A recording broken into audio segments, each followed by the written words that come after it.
Amén. Bueno, seguimos con nuestra serie de sermones llamada Fundamento. Hoy día seguimos con la parte 2 del tema que vimos el domingo pasado, la inspiración de las Escrituras. Nuestro texto principal es Segunda de Timoteo, capítulo 3, verso 16, donde nos decía: toda la Escritura es inspirada por Dios y útil para enseñar, para redarguir, para corregir, para instruir en justicia. Y cuando nos adentramos al concepto de la inspiración de las escrituras, no solo debemos definir el término inspiración, sino que, como vimos en nuestro sermón pasado, hay varios conceptos que están involucrados cuando queremos comprender a qué se refiere el Señor cuando dice que toda la escritura es inspirada por Dios. Haciendo un breve recuento, dijimos que el concepto canon viene del griego canon, que significa vara de medir. Y aunque este concepto es muy elástico, para nuestro contexto que estamos tocando, nos referimos a los libros que están incluidos en la Biblia, que son la vara suprema de medir o la norma de autoridad para la iglesia, el pueblo de Dios. Vimos que el canon del Antiguo Testamento que tenemos hoy proviene del canon judío, cuya lista de libros estaba dividida en tres secciones: la ley, los profetas y los escritos o salmos, tal como Cristo lo menciona en Lucas 24:44. Ahí el Señor decía y les dijo: estas son las palabras que os hablé estando aún con vosotros, que era necesario que se cumpliese todo lo que está escrito de mí en la ley de Moisés, en los profetas y en los salmos. Respecto al canon del Antiguo Testamento, dijimos que la Iglesia Católica Romana incluye ahí a los libros apócrifos o deuterocanónicos, que son libros escritos durante el periodo de 400 años de silencio entre el Antiguo Testamento y el Nuevo Testamento. Ahora, haciendo una aclaración, cuando hablamos de los 400 años de silencio, no significa que Dios dejó de hablar, o que nadie leía las escrituras, o que nadie hablaba en el nombre del Señor, ¿ya? Sino que cuando hablamos de 400 años de silencio nos referimos principalmente a que ya no había un profeta que hablara en el nombre del Señor. Un artículo que leí sobre esto decía que en el periodo intertestamentario, en los 400 años de silencio, los israelitas fueron liberados de los 70 años del cautiverio babilónico, pero luego empezaron a sufrir por estar bajo el poderío de diferentes imperios. O sea que los israelitas salieron de Babilonia, pero después estuvieron bajo el poderío de los persas, y finalmente hasta que llega el siglo I, donde lo encontramos bajo el poderío del Imperio Romano. Sin embargo, Dios estaba preparando el terreno para la llegada del Evangelio a toda la tierra. Todas esas culturas que imperaban en aquellos años se fueron expandiendo de tal manera que los judíos comenzaron a dispersarse. Eran judíos de la diáspora, como se le conoce el término. Y ahí en ese momento surgieron las sinagogas de silencio, porque los judíos se formaban en grupos de 10 cabezas de familias como mínimo y se reunían en casas o lugares especiales para leer y memorizar las escrituras, conservando así sus tradiciones y leyes judías. Todo eso sería el medio para que luego el Evangelio de Jesucristo se regara por toda la tierra. Entonces, en esos 400 años de silencio, el Señor siguió trabajando, preparando a todas las cosas para que llegara el momento de que Cristo llegara a la tierra. Cuando Jesús se le entrega el pergamino en Isaías, de Isaías en Lucas capítulo 4, la sinagoga, el lugar de reunión de los judíos, había surgido en esos años donde, a pesar de que no había un profeta levantado por Dios, el pueblo seguía en la escritura, seguía en la ley que Dios había entregado. Recuerda que el Señor usa todas las cosas para el avance de su plan redentor. Esto es clave para entender la historia del Evangelio, de cómo llegamos a tener la Biblia en nuestras manos y también cómo llegamos nosotros a creer en el Evangelio. Hoy seguiremos hablando del concepto de inspiración de las Escrituras y veremos cómo es que en la Biblia que tenemos hoy día tenemos reunida toda la suma de su palabra y todo el consejo de Dios, que es lámpara a nuestros pies y lumbrera a nuestro camino. El primer punto que veremos hoy día es toda escritura inspirada por Dios. Aquí llegamos ya al texto central de nuestro sermón. Y este texto es el que más vamos a estrujar para comprender lo que Dios quiere comunicar.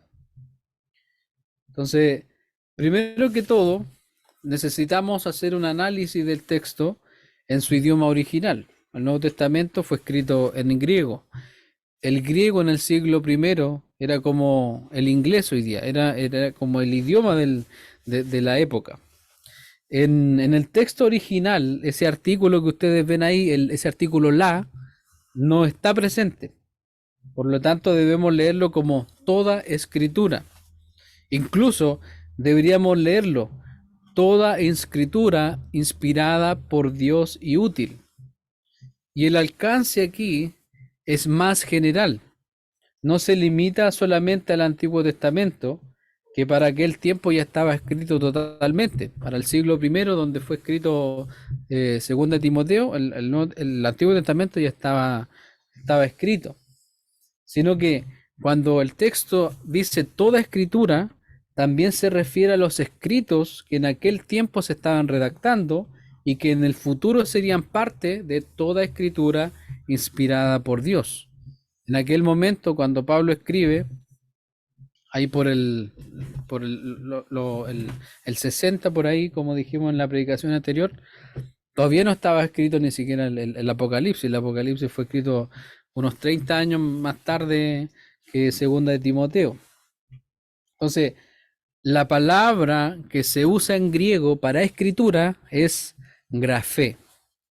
Y lo vamos a comparar con la palabra que se usa para el verso 15.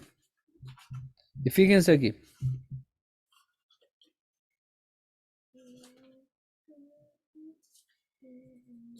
La palabra que se usa en el verso 15 es grama. Y esa palabra que se usa en el verso 15 para hablar del Antiguo Testamento se deriva de la palabra que se usa en el verso 16. Por lo tanto, es como si dijéramos, las sagradas escrituras del Antiguo Testamento pertenecen al grupo de toda escritura inspirada por Dios. Y cuando Cristo nos decía ahí en Lucas 24, 45, entonces les abrió el entendimiento para que comprendiesen las escrituras, también se utiliza la palabra grafe. Entonces, para indicar también toda escritura o todo lo que Dios había inspirado. Ahora, cuando llegamos a la palabra inspirada por Dios, esta palabra viene del griego theoneustos o theoneustos, y es una palabra que es la unión de dos palabras, que sería theos y neo, que es Dios y soplar. Por eso es que en nuestro texto aparece como dos palabras, inspirada por Dios, pero en el griego es solamente una palabra, como ustedes pueden ver ahí. Entonces, algunos datos importantes de esta palabra es que en todo el Nuevo Testamento el término theoneustos solo aparece ahí, en ese texto. No hay otro texto donde aparezca ese término. Se dice que ese fue un término que el mismo apóstol Pablo acuñó. Se traduce mejor como exhalada, soplada, respirada por Dios, ya que el énfasis está en el origen divino de la revelación es inscrita o escrita. Entonces lo que el texto quiere apuntar es de dónde proviene la palabra. Debemos entender que la inspiración de las escrituras es una operación misteriosa del Señor, que sin duda nunca nosotros vamos a lograr entender con nuestra mente finita y caída. Pero es Dios quien por su Espíritu Santo nos asegura que su palabra es verdad, y además la misma palabra de Dios nos ayuda a comprender cómo Dios sopló su palabra. Porque cuando decimos que Dios sopló su palabra, nos imaginamos literalmente, ¿cierto?, a Dios soplando a los autores en su mente y ellos tomando los dichos del Señor como robots quizás y escribiendo lo que el Señor les ordenaba. Eso no es inspiración, eso es una caricatura de lo que realmente es la inspiración. En el texto que está aquí en pantalla, segunda de Pedro, capítulo 1, verso del 19 al 21, le pido a nuestro hermano Mauricio que lo pueda leer ahí de la pantalla. Tenemos también la palabra profética más segura, a la cual hacéis bien en estar atentos como a una antorcha que alumbra el lugar oscuro, hasta que el día esclarezca y el lucero de la mañana salga en vuestros corazones, entendiendo primero esto, que ninguna profecía de la Escritura es de interpretación privada, porque nunca la profecía fue traída por voluntad humana, sino que los santos hombres de Dios hablaron siendo inspirados por el Espíritu. Amén. En el texto 21 que está ahí, la palabra inspirados no es la misma que aparece en 2 de Timoteo 3:16. La palabra que ahí se usa para inspirados en el griego es feros. Entonces, ahí podríamos entender que los santos hombres de Dios hablaron siendo dirigidos por el Espíritu Santo, impulsados, guiados por el Espíritu Santo o bajo el control del Espíritu Santo. Es clave entender esos términos, porque muchas veces hay ciertas confusiones. Entonces, lo que Dios ha inspirado no fueron cosas que se les ocurrían a los autores. Por ejemplo, Moisés no sintió corazonadas y de esas corazonadas personales escribió la ley. Además, decir que no todo lo que los autores escribieron era inspirado por Dios. Por lo tanto, si un autor escribió otro tipo de libros o incluso libros que hablaran de Dios, no significa que eso era inspirado por Dios.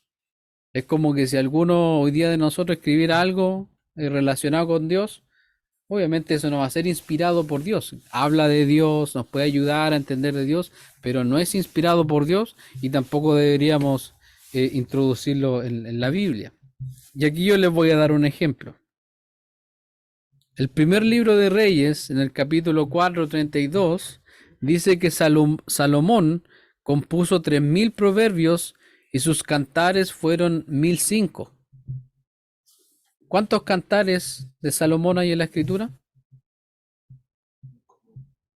Como 15. Hay solamente uno, el Cantar de los Cantares. Libro. Claro, ¿cuántos libros? Claro. Solamente hay un Cantar de los Cantares. Eso significa que de los 1005 que escribió, solamente uno fue inspirado por Dios. Aunque quizás los otros también hablaban de Dios, pero eso no significa que eran inspirados por Dios. Entonces, además dice que escribe 3000 proverbios. No todos esos proverbios están dentro de la escritura. Y si queremos entender esto de forma más sencilla, lo que es la inspiración de las escrituras, pensemos en esto. Todos en algún momento hemos sentido que somos movidos por el Espíritu Santo a hacer algo. ¿Sí o no? Todos hemos sentido que el Señor nos mueve a hacer algo. De repente sentimos algo de parte del Señor y que uno sabe que viene de parte del Señor porque algo bueno y algo que está obviamente de acuerdo a su palabra. Y obviamente el Espíritu Santo ya no nos va a llevar a escribir una nueva revelación de Dios, sino que el Espíritu nos guía a hacer la voluntad de Dios y uno tiene la plena seguridad en nuestra conciencia y espíritu de que lo que hicimos está de acuerdo a la voluntad de Dios. En el caso de la inspiración de la Escritura, Dios eligió a los autores, los influenció, usó sus capacidades, su entorno cultural, usó el momento de la historia que estaban viviendo. Historia que, por cierto, Dios mismo entretejió. Dios usó todo eso para plasmar una de sus formas de revelación especial, su palabra escrita. Déjame darte un ejemplo de esto. Moisés. Él nació cuando Faraón había mandado a matar a todos los varones hebreos recién nacidos. Su madre Jocabed lo ocultó en una cesta y lo llevó al río Nilo. Una de las princesas de Egipto, ¿cierto? Lo recogió y le puso por nombre Moisés. Fue cuidado y amamantado por su propia madre. Por lo tanto, en aquel tiempo de quizás 3 años, 3 o 4 años posiblemente, de lactancia, él aprendió obviamente el hebreo. Fue educado en la casa de Faraón, conocía idiomas, planos, matemáticas, ciencias, entre otras cosas. Se comunicó con Dios y recibió las tablas escritas por el propio dedo de Dios. Dios no escribió en un idioma que Moisés no conocía. Tampoco Dios escribió en egipcio. Dios escribió con su propio dedo en hebreo. Éxodo 31:18 dice, y dio a Moisés, cuando acabó de hablar con él en el monte Sinaí, 2 tablas del testimonio, tablas de piedra escritas con el dedo de Dios. Deuteronomio 31:9 dice que Moisés escribió la ley y se las dio a los sacerdotes y ancianos del pueblo, y en el verso 12 les dice que la ley es para que oigan y aprendan y teman a Jehová vuestro Dios y cuiden de cumplir todas las palabras de esta ley. Entonces Dios eligió a Moisés, lo influenció, lo direccionó, usó sus capacidades, su entorno cultural, usó el momento de la historia que estaba viviendo, así también con los demás autores de la Biblia. Todos fueron guiados por el Espíritu de Dios a escribir las palabras de Dios. El Espíritu Santo, hermanos, guió a los autores a escribir lo que hoy día nosotros tenemos como palabra de Dios. Por eso es que hay una relación tan estrecha entre el Espíritu Santo y la palabra. Efesios 6:16 nos dice que la espada del Espíritu es la palabra de Dios. En Juan 16:13 Jesús decía que el Espíritu hablaría todo lo que oyere y obviamente la palabra de Dios, el Padre, y nos la daría a conocer. Y ahora bien, la pregunta que nos debemos hacer es, ¿cómo sabemos que todo lo que está aquí en esta Biblia es lo que Dios realmente inspiró? Esa es la pregunta que debemos resolver, que vamos a tratar de poder resolverla. Y aquí llegamos a otro concepto, canonicidad. La canonicidad es el proceso de selección histórica que la Iglesia atravesó para investigar con precaución acerca de cuáles libros eran inspirados por Dios o no lo eran. Ahora bien, no podemos darle el crédito a los hombres de tener la Biblia de 66 libros que tenemos en nuestras manos, sino que asimismo como Dios dio los medios para escribir su palabra por medio de hombres que escribieron impulsados por el Espíritu, de la misma manera Dios también guió el proceso de selección de los libros que están incluidos en la Biblia. Para Dios obviamente no había ninguna duda de que todo lo que Él inspiró es lo que debía estar en su palabra. Pero dado que nosotros somos los que tenemos las dudas y dados algunos acontecimientos históricos importantes que marcaron la historia de la Iglesia, fue necesario establecer el canon de la Biblia cuando Dios también lo determinó así. Hubieron algunos hitos históricos que hicieron que nosotros llegáramos hoy día a tener nuestra Biblia. Por ejemplo, ahí en segunda de Tesalonicenses, capítulo 2, verso 2, le pido a mi hermano Mauricio que lo pueda buscar.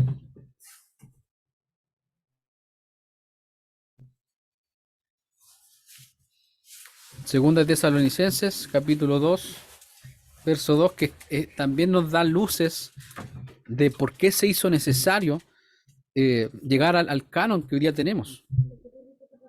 Que no os dejéis mover fácilmente de vuestro modo de pensar, ni os conturbéis, ni por espíritu ni por palabra, por carta como si fuera nuestra, en el sentido de que el día del Señor está cerca.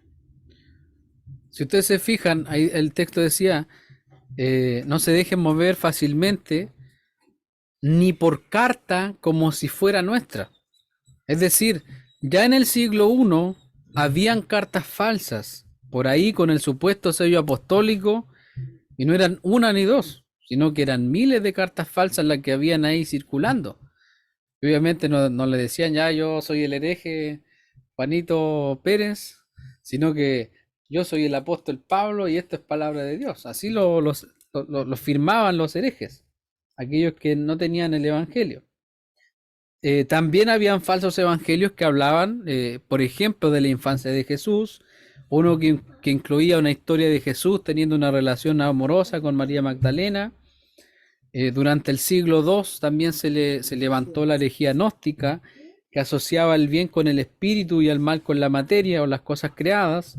Era una mezcla extraña entre cristianismo y judaísmo, pero al fin y al cabo una enseñanza de demonios. Y los maestros de estas falsas enseñanzas producían sus propios libros y los difundieron diciéndole a todos que tenían autoridad apostólica y que eran inspirados por Dios. Y uno de los mayores peligros que sufrió el cristianismo fue Marción. Marción era un hereje. Era también alguien que pertenecía al movimiento gnóstico. Él estaba muy organizado y disponía de mucho dinero para predicar sus enseñanzas. Él era muy adepto a lo que Pablo enseñaba, pero no veía conexión entre los judíos y el cristianismo. Y él escribió un primer canon. Él escribió el primer canon de la Biblia. Y en su canon lo que él tenía eran los escritos de Pablo, dejando solo algunas cartas como auténticas. Quitó la epístola a los hebreos, quitó las cartas pastorales también. También su canon incluía el Evangelio de Lucas, pero sin los dos primeros capítulos. Y no estaba incluido el Antiguo Testamento porque él entendía que el Dios del Antiguo Testamento era un enemigo de Jesús y que cuando Jesús llegó, Jesús como que vino a deshacer todo lo que había hecho el Dios del Antiguo Testamento. Entonces este hombre, imagínense, produjo un primer canon con, con prácticamente nada, le cortó varias partes de la escritura y lo entregó. Entonces, por todo esto que ocurrió y muchas cosas más, se hizo necesario que la iglesia primitiva estableciera el canon de las escrituras para evitar confusiones y de esa forma determinar cuál era el alcance de los libros que Dios había inspirado. De esta forma, el último concilio, sínodo o asamblea que tuvo la iglesia, que finalmente de una vez por todas resolvió los parámetros del alcance del canon del Nuevo Testamento, fue en el año 398. Lo que sucedió en 398 fue la formalización de los libros que iban a ser incluidos en el canon. Ahora, hubo varias investigaciones anteriores que se habían hecho antes de eso, por lo que hubo un proceso que tomó tiempo, y el proceso no estuvo completo hasta el año 398. Y aquí podría surgir una pregunta. ¿Acaso hubo casi 4 generaciones que no tenían la palabra de Dios? ¿Cómo lo hacían los primeros cristianos si no tenían la lista de libros que tenemos hoy? Esto es importante aclararlo, porque decir que en el año 398 se formaliza el canon no significa que Dios el año 398 cerró su canon. Dios determinó su canon cuando el primer libro que fue escrito se escribió hasta que el último libro que él inspiró fue escrito. Para nosotros, humanamente hablando, el canon no se cerró hasta el año 398 después de Cristo, pero en la visión de Dios, en la mente de Dios, esto es distinto. Escuchen esto, miren. Los libros de la Biblia fueron escritos en diferentes épocas por diferentes autores en un periodo de aproximadamente 1500 años. Pero eso no quiere decir que tomó 1500 años en escribir la Biblia, solo que tomó ese tiempo para que el canon completo de la escritura se escribiera como Dios reveló progresivamente su palabra. El libro más antiguo de la Biblia, según la mayoría de los estudiosos, es el de Génesis o el de Job. El de Job tiene ahí una fecha indeterminada de escritura. que se cree que fueron escritos por Moisés y terminados alrededor del año 1400 antes de Cristo, hace unos 3400 años, y el libro más reciente, el Apocalipsis, fue escrito alrededor de los años 94-96 después de Cristo. Entonces, en ese periodo del primer libro que fue escrito hasta el último, que fue Apocalipsis, tenemos más o menos 1500 años de historia. En los primeros libros, en los primeros siglos de la iglesia, los escritos inspirados por Dios, los libros básicos del Nuevo Testamento que leemos y observamos hoy, estaban en uso en la vida de la iglesia y funcionaron como canon debido a su autoridad apostólica desde el principio, así también como los libros del Antiguo Testamento, del cual ya hablamos anteriormente. Incluso mira lo que dice Pablo ahí en Colosenses capítulo 4 verso 16, hermano Alfredo, por favor. Ahí si quieren lo pueden leer de la pantalla también. Cuando esta carta haya sido leída entre vosotros, haced que también sea que se lea en la iglesia de los laodicenses, y que la de la Odisea la leáis también vosotros. 1 Tesalonicenses 5:27 también dice: os conjuro por el Señor, os mando por el Señor, que esta carta se lea a todos los santos hermanos. Es decir, había una orden, un mandato de que las cartas de Pablo, las cartas de los apóstoles y todos los escritos inspirados por Dios debían circular en las iglesias, porque esa era la norma de fe y conducta. Entonces, los creyentes del primer siglo, ellos tenían la escritura. Aunque no estaba formalizado el canon, para ellos ya era canon. Para ellos ya era palabra de Dios. Ellos usaban las cartas de Pablo, ellos usaban los evangelios cuando fueron escritos, se fueron transmitiendo, fueron circulando. Y así fue entonces como ellos usaron las escrituras del Nuevo Testamento. Ahora bien, ¿cómo sabemos qué libros son inspirados por Dios? Y en el proceso de canonicidad, Dios guió a la iglesia a aplicar parámetros para saber esto. De aquí les muestro algunos parámetros que se aplicaron para aceptar a los libros y para saber si los libros eran inspirados por Dios o no. Para el Antiguo Testamento se hacían estas preguntas. ¿Es evidente que Dios es el autor? ¿Es inspirado por Dios el libro? En algunos libros hubieron ciertas dudas. Por ejemplo, Esther y Cantar de los Cantares no se menciona el nombre de Dios. Sin embargo, al estudiar el libro de forma cuidadosa, vemos la providencia del Señor ahí presente. Otra pregunta: ¿el escritor humano habló en nombre de Dios? ¿El escritor fue un profeta? Debemos mencionar que no todos los profetas escribían. Algunos hablaban solamente de parte de Dios. Pero en el Antiguo Testamento tenemos 16 profetas escritores. Otra pregunta es: ¿el libro es preciso históricamente? Es decir, ¿podemos confiar en la historicidad de ese libro? ¿Es coherente? ¿Está dentro también del tiempo en el cual Dios levantaba profetas? Y la última pregunta era: ¿el libro fue recibido por los judíos? ¿Está dentro del canon judío? Esas 5 preguntas, si el libro pasaba por todas esas preguntas y por toda la investigación que se hizo, el libro estaba dentro de los parámetros de que era inspirado por Dios. Para el Nuevo Testamento también se aplicaron parámetros. Y la primera pregunta era: ¿el escritor del libro fue un apóstol o tenía origen apostólico? Efesios capítulo 2, verso 20 dice: edificado sobre el fundamento de los apóstoles y profetas, siendo la principal piedra del ángulo Jesucristo mismo. El Señor dio autoridad a los apóstoles y profetas de escribir su palabra. Por eso que ya no hay ni apóstoles ni profetas. Ya en nuestros tiempos no existen esos ministerios, ya no están activos esos ministerios. Así que cualquiera que diga yo soy apóstol, no eres apóstol. Que los apóstoles eran confirmados con dones, con grandes prodigios, tenían la autoridad para poder escribir la palabra del Señor. Y el apóstol Pablo fue el último apóstol escogido por Dios, solamente son 12 apóstoles en la historia. El apóstol Pablo reemplazó a Judas. Por eso es que no cualquiera podía producir palabra inspirada por Dios. Por eso es que habían tantos herejes por ahí diciendo, no, yo soy apóstol, porque ellos sabían la autoridad que tenía un apóstol. Como decía Pedro, la inspiración no es por iniciativa humana como lo hacían los falsos maestros de la historia. Y cuando hablamos de que si el autor del libro fue un apóstol o tenía origen apostólico, no solo nos referimos a que el libro fue escrito directamente por un apóstol, sino también por alguien que tenía el respaldo de un apóstol.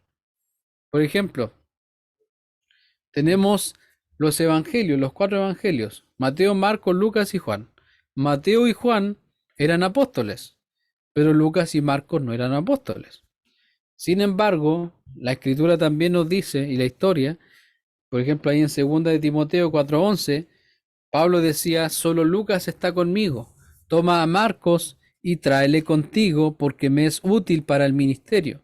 Imagina que en los últimos días de su vida, solo Lucas estaba con el apóstol Pablo, por lo tanto era un asociado del apóstol y fue con él durante sus viajes misioneros y tuvo la autoridad apostólica de Pablo aprobando su producción literaria.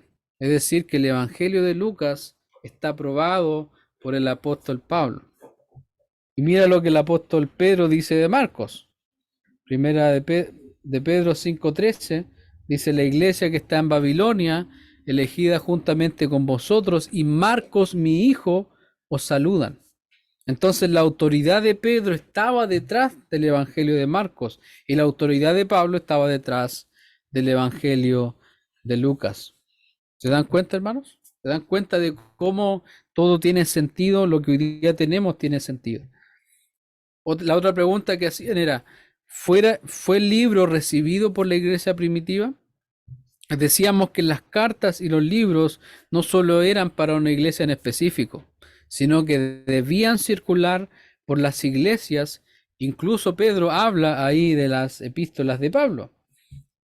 Como dice ahí el texto, dice, y tened entendido que la paciencia de nuestro Señor es para salvación, como también nuestro amado hermano Pablo, según la sabiduría que ha sido dada, os ha escrito casi en todas sus epístolas, hablando en ellas de estas cosas, entre las cuales hay algunas difíciles de entender, las cuales los indoctos e inconstantes tuercen, como también las otras escrituras, grafe, para su propia perdición.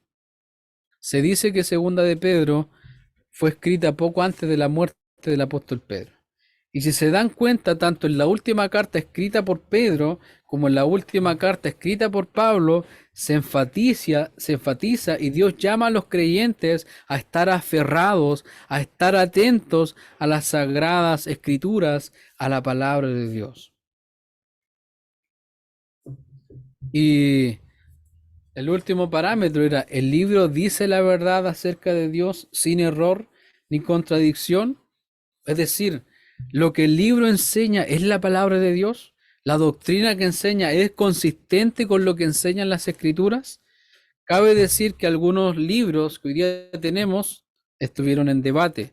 Por ejemplo, Segunda de Pedro, Judas, las epístolas de Juan, el libro de Apocalipsis, también el libro de Hebreos. Esos libros estuvieron en debate para saber si eran inspirados por Dios, pero luego obviamente se llegó a la conclusión, Dios guió para que la iglesia entendiera de que esos libros también eran inspirados por Dios. Cerremos nuestro punto. Nuestra postura como iglesia reformada respecto al canon que tenemos es que cada libro que se encuentra en la Biblia es un libro infalible, pero el proceso histórico experimentado por la iglesia fue un proceso histórico que fue hecho por una iglesia que no es infalible. La Iglesia Católica Romana, por su parte, cree que la iglesia es infalible. Ellos tienen la tradición, tienen al magisterio, tienen la escritura también, tienen ahí, ese es lo que ellos llaman como el tripié. Ellos creen que el magisterio es infalible, su cuerpo de maestros es infalible, por lo tanto cualquier cosa que decidan en sus concilios es una decisión infalible, por lo tanto ellos se atribuyen los créditos por el proceso de canonicidad. Muchos nos van a decir ahí, no, si la Iglesia católica fue la que nos dio la Biblia, no es así. Recuerden que la Biblia de los católicos tienen los libros apócrifos, así que por ahí en ese punto ellos se caen. Lo que debemos creer de todo corazón y con plena fe es que el mismo Espíritu Santo que sopló la palabra de Dios y guió a los escritores, también fue quien guió el proceso de canonicidad. Fue el Espíritu Santo quien guió, tal como Cristo lo afirmó, que el Espíritu nos guiaría a toda verdad. Hermano Mauricio, por favor, Juan 16:13. Epístola. Sí, la epístola de Juan. No, el Evangelio, perdón. Juan capítulo 16:13.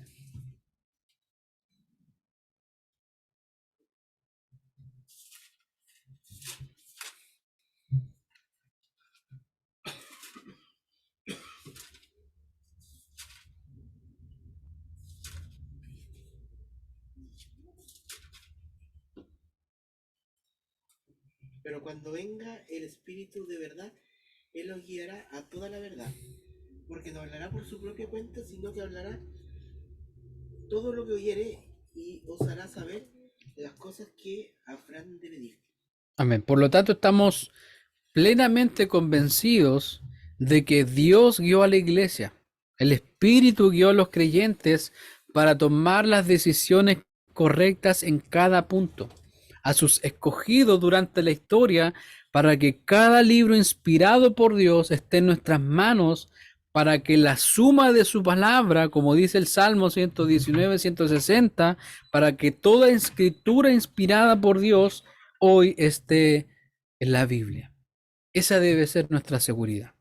No podemos dudar, hermanos, de que todo lo que está aquí hoy día es lo que fue inspirado por Dios.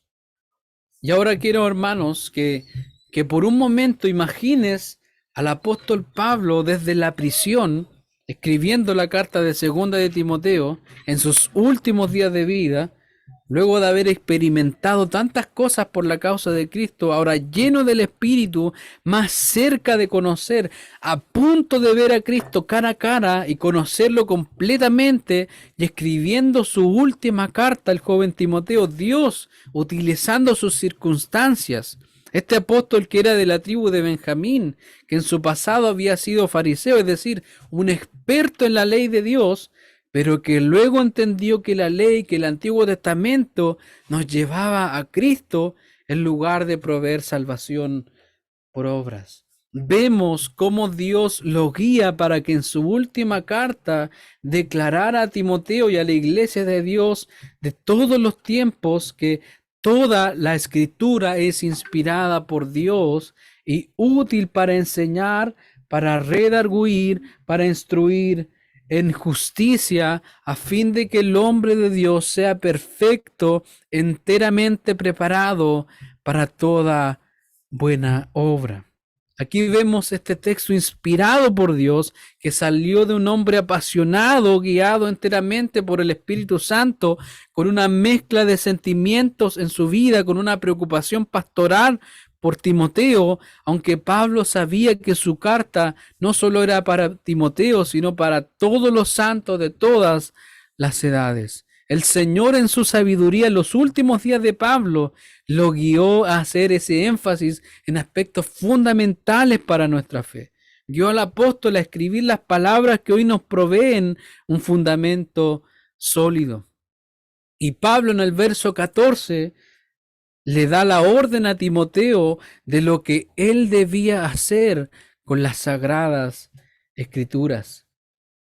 Miren lo que dice el verso 14. Pero persiste tú en lo que has aprendido y te persuadiste sabiendo de quién has aprendido. La orden ahí, el imperativo es persiste, que viene del griego meno. Esta palabra se usa varias veces en el Nuevo Testamento. Por ejemplo, En Juan 1:38 le preguntan a Jesús, ¿dónde te hospedas? Ahí se usa la palabra. La palabra está relacionada a vivir o a morar en un lugar. En Juan 14:10 Jesús dice, las palabras que yo os hablo, no las hablo por mi propia cuenta, sino que el Padre que mora menos, ahí se usa la palabra, el Padre que mora en mí, Él hace las obras. En Juan 15:10 Jesús dice, si guardaré mis mandamientos, permaneceréis menos en mi amor, así como yo he guardado los mandamientos de mi Padre y permanezco en su amor. Dios nos manda en esta mañana, hermanos, a morar, a habitar, a permanecer en toda su palabra. Esto nos debe llevar, hermanos, a una total dependencia de la palabra de Dios. El doctor Stephen Nichols dice, la escritura es nuestra única autoridad inerrante e infalible para la fe y la vida. Es la palabra de Dios, inspirada por Dios. Por tanto, debemos obedecerla, debemos esforzarnos por no desplazarla ni apartarla, sino por colocarla en el centro de todo lo que hacemos. Y yo les pregunto, hermanos, nos pregunto en realidad a todos nosotros, ¿cuál es el fundamento de nuestras vidas? ¿Podríamos declarar con plena certeza en esta mañana, lámpara es a mis pies tu palabra y lumbrera a mi camino? ¿Podríamos decir eso de todo nuestro corazón? Lámpara es a mis pies tu palabra y lumbrera a mi camino. Si hacemos, hermanos, un análisis profundo y honesto, no creo que podríamos declarar eso. Porque al parecer nos esforzamos más por restarle importancia a la palabra de Dios y reventar nuestro tiempo y vida en cosas que no traen ningún provecho para nuestra alma. Es por eso que a la hora de enfrentar el día a día, lo hacemos basados en nuestras emociones, sentimientos y deseos, y no en las palabras que Dios nos ha dado. Nosotros la mayor parte del tiempo no tomamos decisiones basadas en la palabra de Dios, sino que tomamos decisiones basadas en nuestros sentimientos y emociones. Te aseguro, hermanos, que no habrá una vida que glorifica a Dios mientras su palabra no esté en el centro de nuestro corazón. Si nuestro tesoro no es la palabra de Dios, entonces no habrá una vida que glorifica a Dios de forma integral. Sin su palabra no tenemos a Cristo, y sin Cristo no tenemos el Evangelio, y sin el Evangelio no podemos vivir la vida de Cristo. Hebreos 1, del 1 al 2, dice, Dios, habiendo hablado muchas veces y de muchas maneras en otro tiempo a los padres por los profetas, en estos postreros días nos ha hablado por el Hijo, a quien constituyó heredero de todo y por quien asimismo hizo el universo. ¿Cuál es la epístola que escribió Cristo? ¿Cuál es el libro que fue escrito por Cristo? Ninguno, ¿cierto? Cristo no dejó ningún manuscrito, tampoco fue el autor de algún libro, y todo lo que sabemos de él está escrito en toda escritura inspirada por Dios. Sin embargo, Jesús es la revelación suprema de Dios. Juan capítulo 1 dice que Jesús es la palabra de Dios encarnada, de quien aprendemos en los escritos que Dios nos dejó en su palabra. Si hay tantas sectas por ahí, si hay tantas malas enseñanzas, es porque todas esas personas se han alejado de la Escritura. El apóstol Pablo decía en Gálatas capítulo 1, si viene un ángel del cielo, no decía si viene un demonio, si viene un ángel del cielo y les predica un evangelio diferente, maldito sea. Hermanos, es su palabra la que es útil, provechosa, beneficiosa. ¿Para qué? Para enseñar. ¿Qué nos enseña la palabra de Dios? La verdad de Dios. Para redarguir, para mostrarnos y convencernos del pecado que hay en nosotros, para producir convicciones en nuestros corazones, para convencernos cada día de nuestra profunda necesidad de Dios, para corregir. Luego de mostrarnos nuestro pecado, nos pone derechos en el camino de Dios, para instruir en justicia. La palabra nos entrena, nos ejercita, nos disciplina en el camino justo del Señor. Si fuéramos deportistas participando de algún deporte, necesitaríamos un manual. Y este es el manual que el Señor ha dejado. La palabra es la que nos entrena. En ella debemos ejercitarnos. Dios, hermanos, quería que las escrituras fuesen una regla completa y suficiente para vivir nuestras vidas para Dios. Por eso el último texto dice, a fin de que el hombre de Dios sea perfecto, enteramente preparado para toda buena obra. La Nueva Traducción Viviente dice, Dios usa su palabra para preparar y capacitar a su pueblo para que haga toda buena obra.